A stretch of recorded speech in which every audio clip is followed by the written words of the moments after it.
Hey, me Quest3, and I'm going to review SpongeBob SquarePants Revenge of the Flying Dutchman, which was made by Big Sky Interactive, which, holy fuck nuts, they have an entire story of their company's history, which I'll leave a link in the description by a video by Who Needs Normal, which basically documents their entire history and everything about them. But the game SpongeBob Revenge of the Flying Dutchman was released on November 21st, 2002, and was published by THQ for the Sony PlayStation 2 and the Nintendo GameCube. But there was a Game Boy Advance released, but there's two rules for my SpongeBob game review series that I probably should have brought up in episode 1.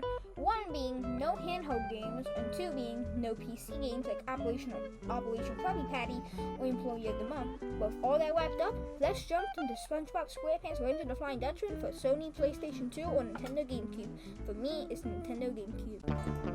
The plot is that SpongeBob wakes up and said he had a dream where the Krusty Krab got shut down, and then gets out of bed and says he'll never think that will happen.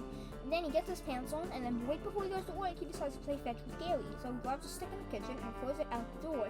Instead of bringing the stick back, Gary brought back a box that says, "Damn sure, do not open or else see." And then he breaks open the box, then there's another box, and then there's another box, and then there's a bottle. And keep in mind, the balloons go flying everywhere. And then he says he'll have a bunch of fun cleaning the bottle. And then he rubs it a bit, and then the Flying Dutchman flies out of the bottle and says SpongeBob must join his joyously group. But then SpongeBob passes the blame to Gary, and then the Flying Dutchman says he'll be back later. And then the Flying Dutchman comes back with Gary and takes all of SpongeBob's other friends, and now it's up to you or SpongeBob to save them all. This game is a 4D platformer collectathon, like one or two certain other SpongeBob games. But instead of golden spatulas or Goofy Goofer tokens, you get 9 letter tiles that say SpongeBob, aka SpongeBob, and you get them when doing tasks like getting a certain amount of doubloons or getting a certain amount of jellyfish, in certain stages helping Patrick get his TV antenna to work again, or beating the thugs in the Krusty Krab. But when you collect all 9 of these tiles, you get teleported to this really weird sliding puzzle minigame, which is pathetically easy. But once you complete it, you get into a treasure chest outfit, which is a gold suit and a hat with a rod that helps you find the chest. And if you aim in the direction of the chest with the rod and the controller starts to vibrate, you go to the chest and you open it and you get one of the items, like the Flying Dutchman's disgusting dinner starch, or his even more disgusting denture. But there is a costume system, which has a jellyfish costume, a mermaid man costume, a leaf blower costume, and you get them from doing tasks like ground pounding on the spot while all the costume tends to pop up, or giving Patrick some Krabby Patties to get to the mermaid man costume. But what they can do is get the jellyfish, or hang on to the hooks for the jellyfish costume. Then the mermaid man costume lets you throw water balls, but there was an unused attack called the whirlpool attack that originally let you spin in every single direction, and it also had this prototype or beta unused animation.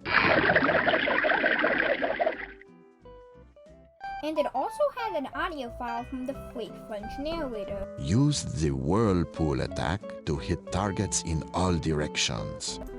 Wow, that sounds like total dog shit. That is not Tom Kenny.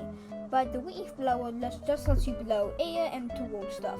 But then the SpongeBob's natural uncustomized design lets you walk, jump, slap, ground pound, and roll. But you can also do this thing where you can switch the camera from third person to first person, but you can't move at all when it's at the first person view. But then there's the control aspect of the game, where he controls fine for a 3D environment, where he's a bit floaty again for the second time, but it feels good, and something about how he moves feels super smooth, and it sticks out to the other games at the time in that era, especially in consideration with the other Nick games at that time. But for some reason, they added a boss fight towards the end of a game, despite there was no other boss fights in the game that were at least, considerable to be actual boss fights instead of just small enemies or big enemies. The health system revolves around you collecting pants for health, and you get 5 pants in total. When you either first start out, reset, or even if you collect them. However, the more you get hit, the more you lose each pair of pants. And by the end, if you only have 1 pair of pants left, it's not even a pair of pants, it's a pair of underpants.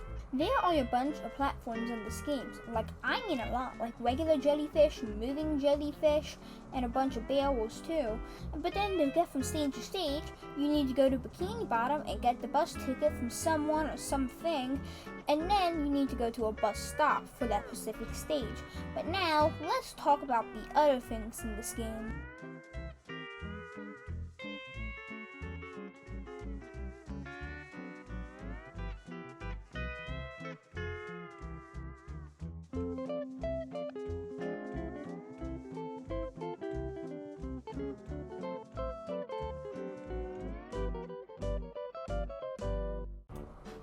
This game looks great to me, and sure, it is a common criticism of how it looks really, really bad. The character models, to me personally, look really good because they actually replicate the style of the show really, really well, with all the character models, other than Mr. Krabs, who, like in The Legend of the Lost Spatula and Super Sponge, used the same exact piece of fucking stock art, but this time it's in 3D. And this makes me wonder, were they even allowed to use like different pieces of art for this game, or did they just have to stick for the same piece of art, at least for Mr. Krabs? But the same cannot be said for the character animations, you know, the way the characters move. But the character animations in this game look really, really bad, where they're either really stiff or really shitty. They didn't capture the look for the levels where they either look really, really dark and unshaded, and all the others don't look like they're from the show at all, especially Goo Lagoon. And then the textures look really, really blurry, but at the same time you have to consider it was the Nintendo GameCube and the PlayStation 2 era. This game quite possibly has the weirdest sound design out of all SpongeBob games, where every element is good or hell, and even in some cases great, but something holds it back.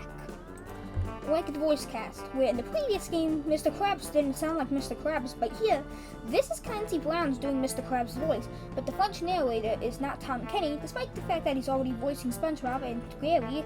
But other than that, everyone's here, but the biggest problem is that the French narrator talks a lot.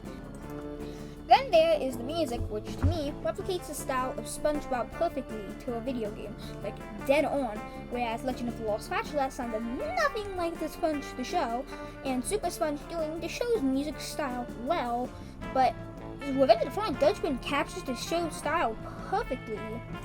But whenever you pause the game, the music starts completely over, and the costumes have new music. Then again, the same problems here. And also, it's not just when you pause, it's every time you're doing something that's not walking, doing a basic attack, or a costume attack, attacking, getting tiles, or jumping.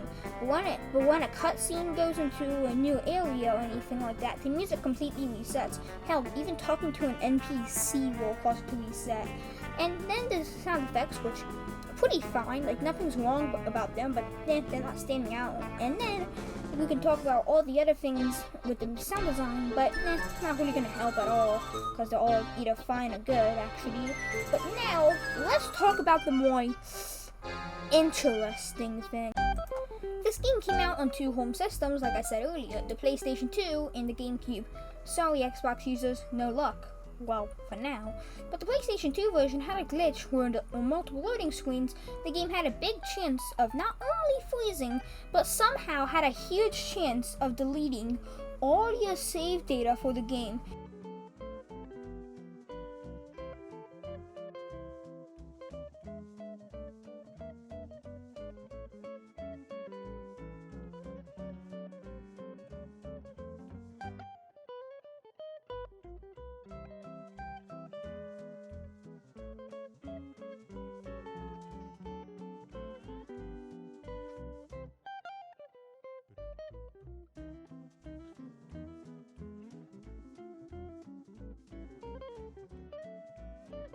An example being, well, let's pretend you're in the area way before the Flying Dutchman's final boss fight. But when you go there to load it in, it crashes, but then it deletes everything related to that game on your memory card, meaning you'll have to reset the game from the first cutscene when SpongeBob wakes up, which, if I'm being honest for a second, would really, really fucking suck. Like, who would want that to happen? I mean, sure, it's a Nickelodeon game that's not really the hardest thing in the world, but I mean, still, you're probably going to spend some hours on it, and those hours are all going to be wasted once your save data gets completely wiped. This this game is great to me because it looks good and plays like my favorite type of game of all time, a 3D platform, which is a collective genre. But yes, it has some glaring flaws, like the entirety of the sound design and some of the levels suck like Chumroy, but overall to me this game would hold a special place in my heart for how weird and fun it is. And I completely recommend you play this game, but mainly the GameCube version, because, you know, the PS2 glitch. But that about wraps up this episode of episode 3 of SpongeBob SquarePants video game reviews. Next episode will be the most iconic SpongeBob game of all time, and this game is of course SpongeBob SquarePants Battle for Bikini Bottom for GameCube, Xbox, and PlayStation 2. But that wraps all of us up. See you guys later. Goodbye.